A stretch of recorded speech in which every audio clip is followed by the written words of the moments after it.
This is part 3 of our prepping series, Blackout.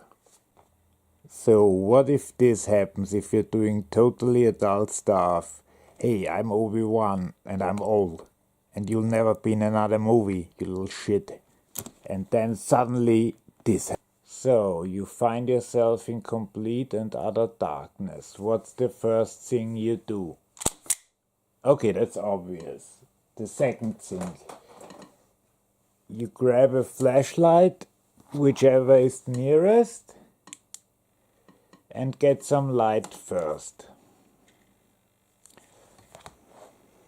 Which you'd usually you should have flashlights nearby. So at first that you can get some orientation. And we'll put our lights back on so that I can show you stuff. So now we turned power back on. So after it's dark, the first thing you do is get some regular light, meaning something stable. A lantern or a foldable lantern like this that are actually pretty bright. Both of those are solar powered, so if you just leave them by the window the whole day, they should be charged for the following night. There are two scenarios. Once it's just a regular breakout that lasts for a few hours, then you're fine with your regular flashlights and batteries. But if there's already some problem on the sky and you know there have been problems, then you probably should take some precautions, or best you should have taken them already, like I am gonna show you. Step 1 is always, even though you have rechargeables, have a healthy amount of batteries stored for your numerous flash lamps, because energy is important, of course.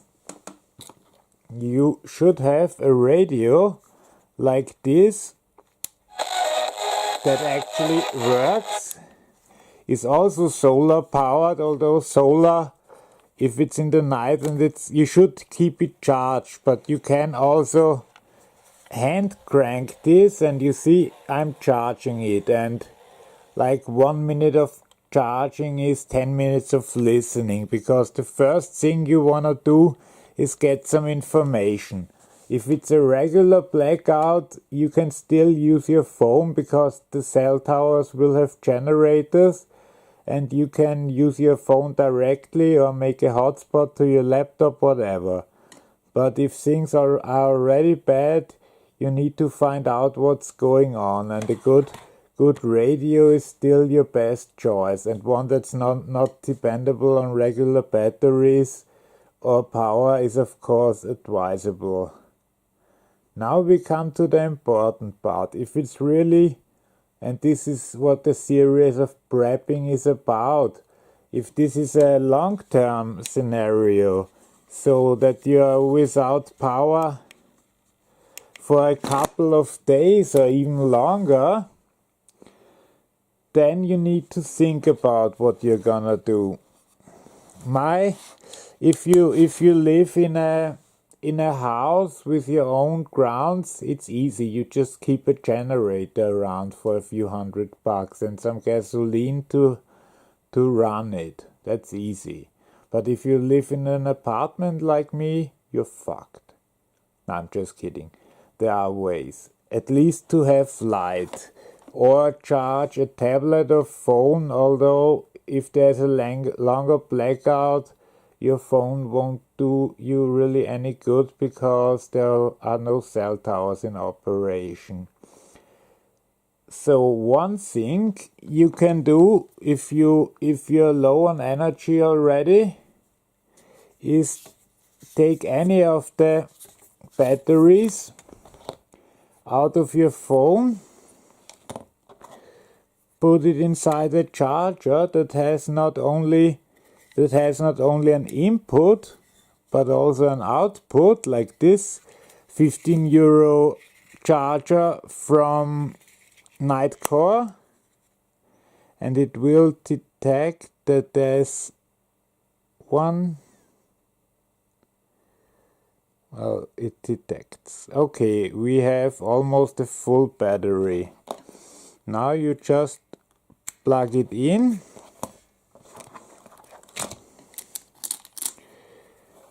And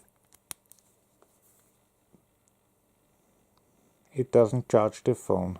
Cool. Oh, it actually does. Sorry, my mistake. It does charge my phone.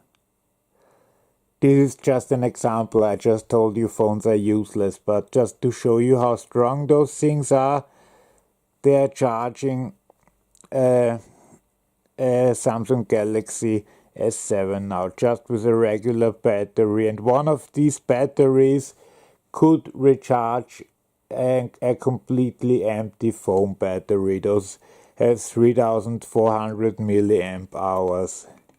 So that's a way to get immediate power if you don't have any and your devices are empty. Another thing you should consider are power banks. Like this one from Anker has 20,100 milliamp hours. That may not tell you much, but this light has an 800 milliamp hours battery, and it runs on the lower mode, which is 25 lumens, but it's enough to light your stuff. It runs 10 hours. So if you don't recharge this, you could recharge the lamp at least 25 times. So that's almost a month you have light just with this one battery charger. But if you can't take enough precautions and have enough batteries in the house if this is something that's gonna last longer. And this is also my final advice for this very short episode. Get yourself a solar power charger. Those things are very useful. This one is a 21 watt charger. You just have it by the window, and as soon as it gets enough light, a red dot will go on and you have two USB outputs. It is strong enough to charge an external battery, a phone, whatever you need. Because no matter how much stuff you buy, it's all gonna be empty at some point. You can't prepare that much, and those batteries are immensely expensive if you wanna take a big stock of them. You usually have twice as many as lamps, but not more. So that's why some form of solar energy is your best bet.